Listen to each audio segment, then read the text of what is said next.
360 clases de astrología. Hoy, clase número 2, introducción a lo que es la base de la astrología occidental.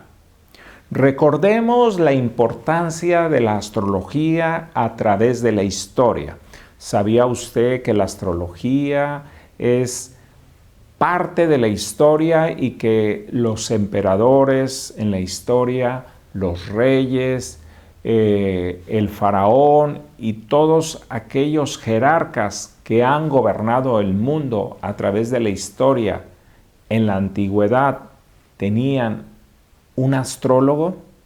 Ya lo decía una gran amiga, Berta Rabinovich, cada persona en el mundo que tiene situaciones muy importantes y cosas grandes a determinar, tiene siempre como consejero a un gran astrólogo.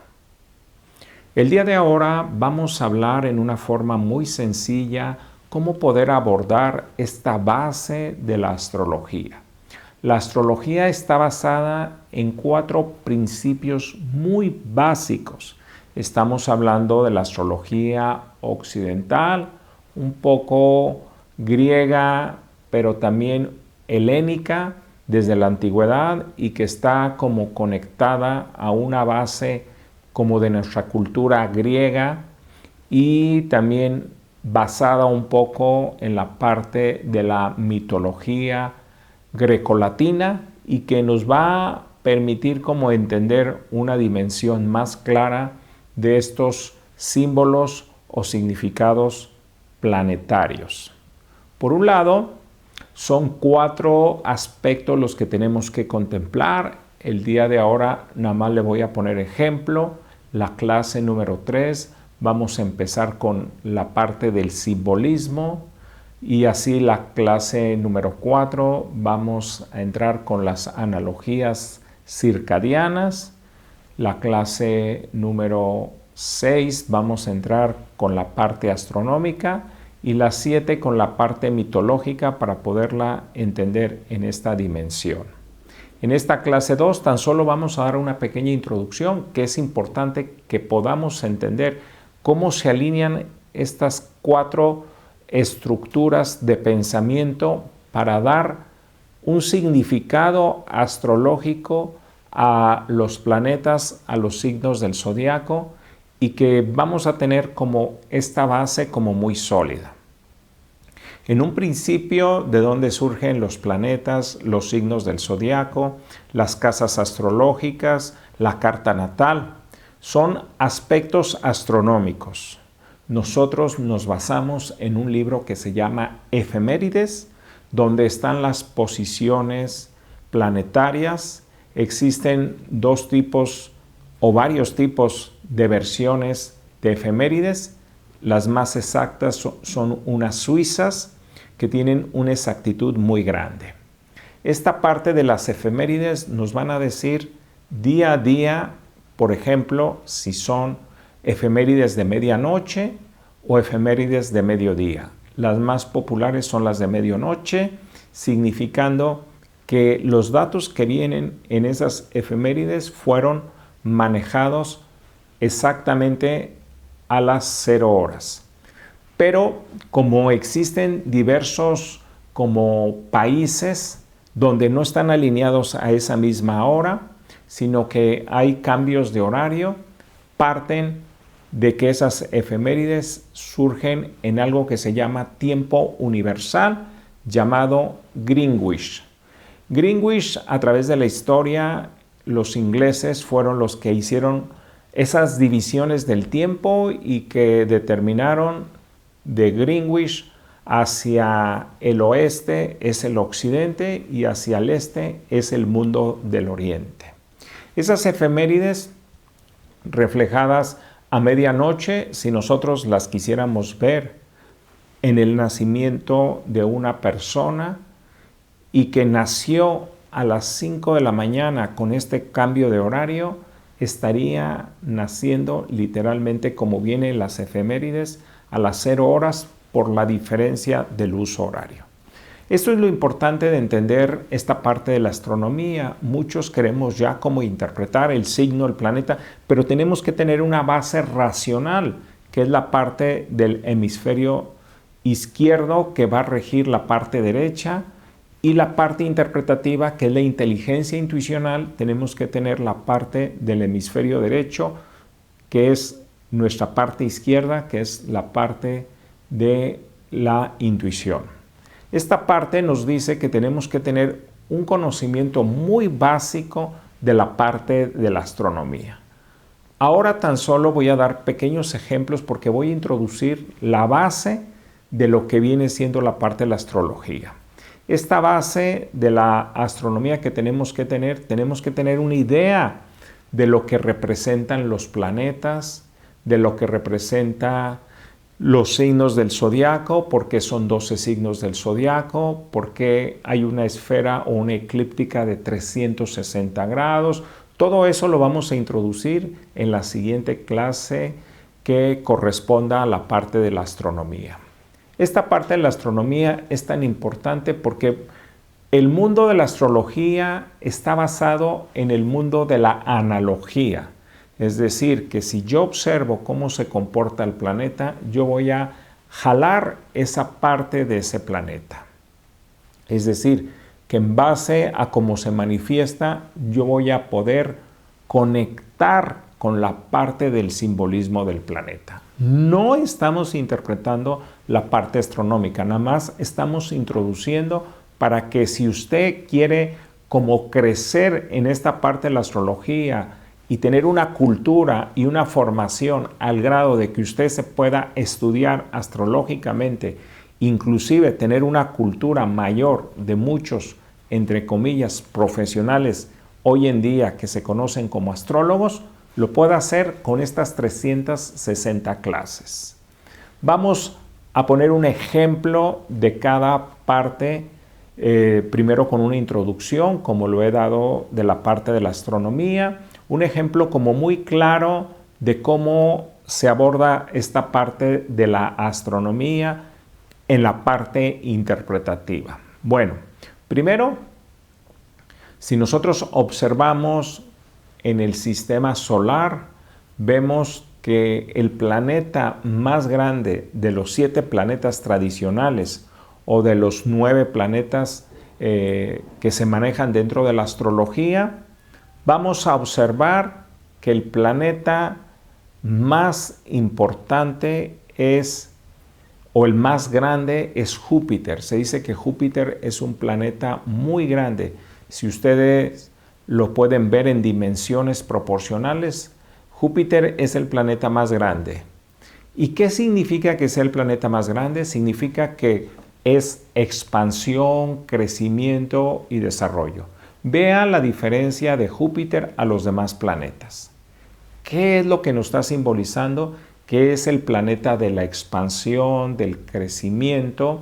Y entonces, esa parte del crecimiento y de la expansión nos va a decir a nosotros que donde tengamos a Júpiter va a ser la parte de expansión. Pero es un planeta nuevo en el sentido para poderlo capitalizar o entender nuevas ideas. Vamos a ver cómo estas ideas nuevas que posiblemente no habíamos observado, las vamos a aplicar en una parte interpretativa. Expansión, crecimiento, que en Occidente suena como a grandeza, a aspectos verdaderamente favorables, también pueden ser como limitantes. Por ejemplo, Júpiter en la 1, en tránsito, puede ser expansión en el cuerpo y esa persona, por más dietas que lleve, no va a poder bajar de peso. Por otro lado, Júpiter en la casa de los enemigos, tal vez va a haber muchos enemigos en este año. Júpiter tal vez en las pérdidas, va a haber un crecimiento de pérdidas este año. Es por eso que no debemos de malentender estos nuevos conceptos como ya favorable, porque yo he escuchado mucho el término de Júpiter como algo favorable. Y créame que yo he visto que cuando pasa muchas veces en la casa 2 y la persona tiene dinero, a veces se va esa parte del dinero. Y muchas veces cuando pasa por la casa 2 y no hay dinero, va y deja dinero. Es así como se maneja un tipo de equilibrio. Por otro lado, le voy a poner otro ejemplo muy simple. Venus, que se consideró dentro de la antigüedad como la estrella o el lucero del amanecer. Qué hermoso planeta visiblemente. Es como un diamante que representa belleza, pureza. Es así como Venus representa lo artístico, lo femenino, lo brillante, lo lúcido. Así sucesivamente cada uno. Marte, el planeta rojo, el belicoso, el de la guerra, el del trabajo, pero también la guerra que necesitamos para resolver, para salir adelante. Es muy importante entender estos principios básicos y cuando entremos en astronomía yo le voy a definir cada uno. Tan solo observe cómo se manifiestan estos planetas y cómo pueden reflejarse en una parte de interpretación. Por otro lado, existe el simbolismo. El simbolismo es muy importante. Por ejemplo, hay dos símbolos muy conocidos. Aquí ve, por ejemplo, Venus y ve Marte, que a veces lo asociamos como lo femenino y lo masculino.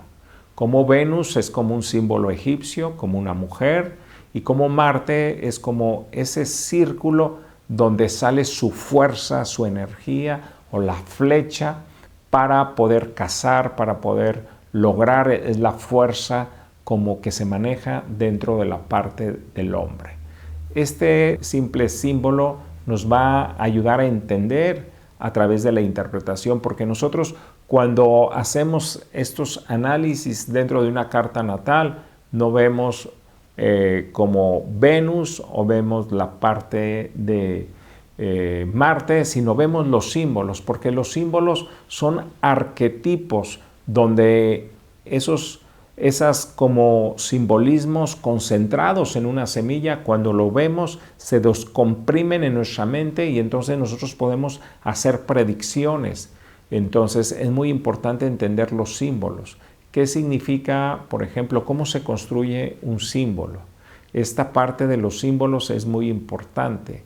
Como si vemos, por ejemplo, aquí Saturno, está constituido por una cruz, usted lo está viendo color rojo, esa cruz, y luego como la parte de como la guadaña de la muerte en color azul, que está representando como la parte del corazón que hay que despertar, porque si usted completa esta otra parte, sería como el corazón crístico, el sagrado corazón. Pero representa también la materia, representa el tiempo, representa muchas cosas. Entonces, esta parte es muy importante entender, la parte de el simbolismo de cada planeta.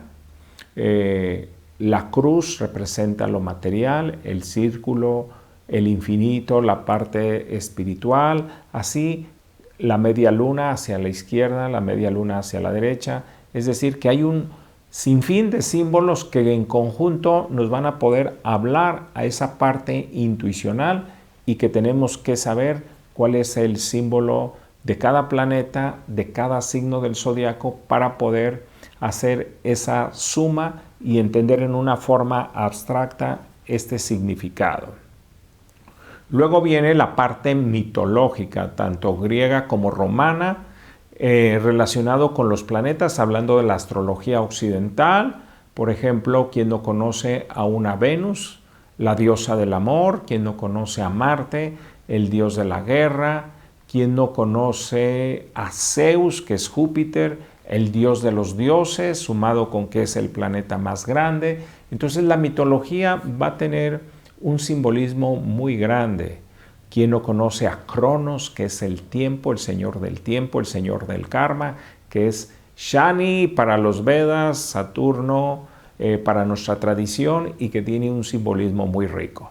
Cuando nosotros nos adentramos a esa mitología, tanto griega como latina, tanto con el simbolismo, con la astronomía, nos va a dar significados muy profundos y muy básicos. Y no vamos a repetir lo que dicen los libros, que, sí, Marte representa la guerra, el conflicto, pero ¿por qué lo representa? ¿Cuál era el objetivo? Marte era el dios de la agricultura, era el que requería el esfuerzo para el trabajo, para las cosechas, para que viniera bien todo. Es como el gran comerciante actualmente, no tiene que ver con los militares, que sí existe una referencia para defender territorios, personas, pero que se capitaliza día a día más en la sobrevivencia, en la medicina, en la salud, en el ejercicio, en las guerras comerciales llamada mercadotecnia, y que arroja cierto resultado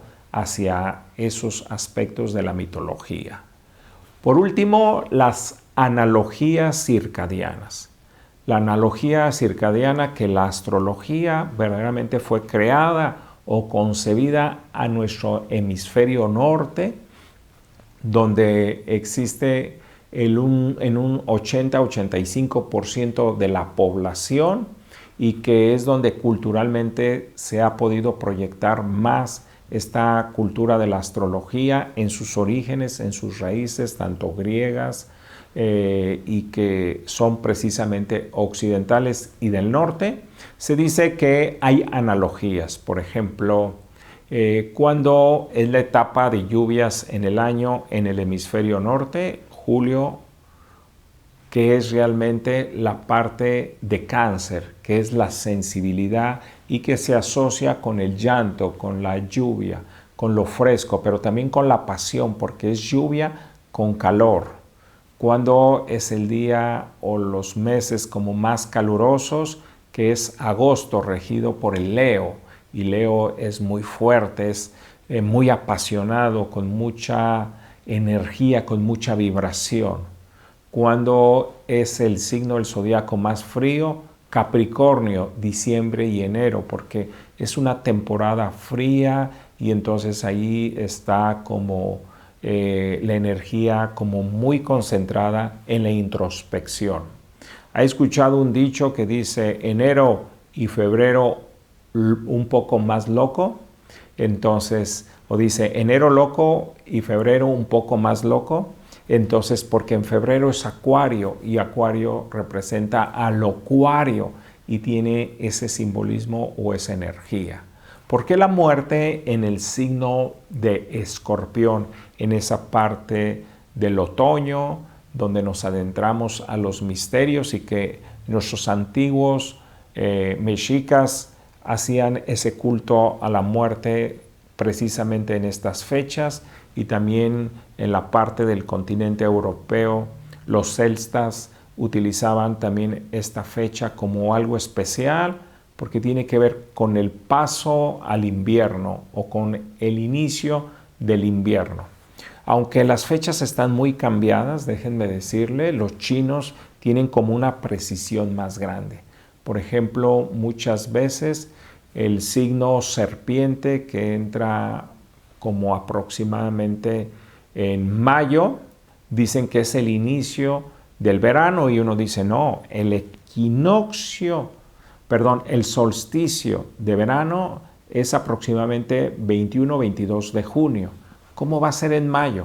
Entonces dicen los chinos, es donde inicia, pero donde culmina es lo que conocemos como el solsticio o también el equinoccio para lo que se trate, ya sea equinoccio de la primavera, equinoccio de otoño o solsticio del verano y solsticio del invierno. Por eso es muy importante ver esas analogías. Entonces, en el mes de octubre, el 31 de octubre, es cuando empieza a sentirse esa energía del frío, del misterio, y el 22 de diciembre es la culminación máxima. Por eso a veces no nos entendemos en los calores, que a veces en mayo es más fuerte el calor que en el mismo junio que está lloviendo. Entonces, ¿dónde hizo más calor? ¿Si antes o después? Todo eso es un misterio que vamos a descubrir en esas analogías del circadiano. ¿Por qué están caracterizados los signos? Vamos a ver un poco el simbolismo, por qué un signo se exalta, por qué Aries rige Marte, por qué Tauro rige Venus, por qué la luna se exalta en Tauro, que ya es un poco más complicado, posiblemente la parte número 17, 18, 19, vamos a ver esos aspectos de las dignidades de los planetas, pero tan solo es importante entender estas analogías circadianas, estas analogías mitológicas, por otro lado, la parte astronómica y la parte simbólica.